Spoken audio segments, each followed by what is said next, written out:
Good morning. I'm Brad DeLong. This is my morning coffee. It's an intellectual garbage pickup day. It's an intellectual garbage pickup day because I've been thinking about the latest bizarre, I'm not even sure what to call it, misapprehension, mistake, act of idiocy that came across my desk.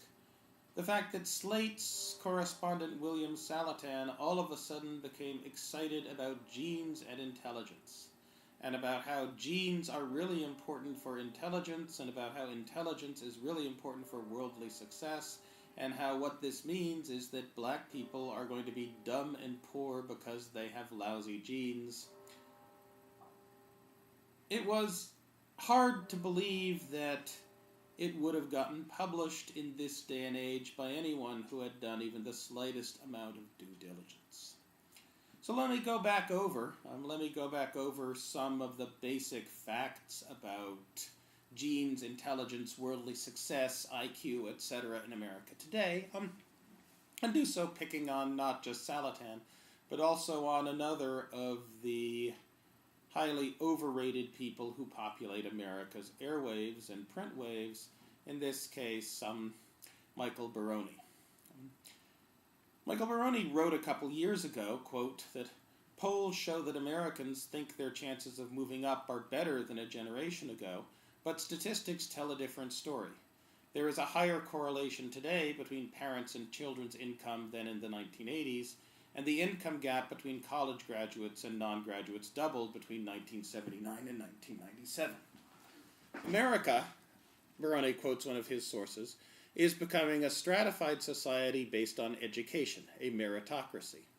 And Baroni goes on to add that this is exactly what Richard Herrnstein and Charles Murray predicted for America in their controversial book, The Bell Curve, published 11 years ago. Herrnstein and Murray noted that intelligence is both measurable and in some large but unquantifiable part hereditary, an unexceptionable finding, and Baroni went on to say that as college education becomes open to all with the requisite intelligence, graduates will tend to marry graduates and produce children with similar intelligence.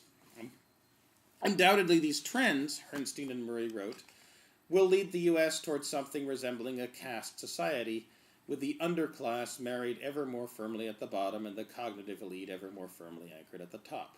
And there he stops quoting Herrnstein and Murray. Are we there yet? Baroni asks. Perhaps so. Now, what to say about this? First thing to say is that the inheritance of inequality is strikingly large in America today. If the father's lifetime income was 100% above the American average for his day, the son's lifetime income will on average be 65% above the American average for his day.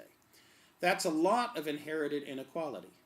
Is this unequal distribution of wealth, income, status, opportunity in the United States today the result of the fact the genetic elite has risen to the top in a, quote, fair, unquote, IQ-driven meritocracy?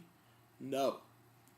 This high degree of inherited inequality is not because high IQ genetic eliteness genes are being passed down from fathers to sons. Samuel Bowles and Herbert Gintis, in a paper back in 2002, The Inheritance of Inequality, they did the math. They report that if the genetic inheritance of IQ were the only mechanism accounting for intergenerational income inequality transmission, then the intergenerational correlation of lifetime income would be 0.01. or roughly 2% of the observed intergenerational correlation of lifetime income between parents and children.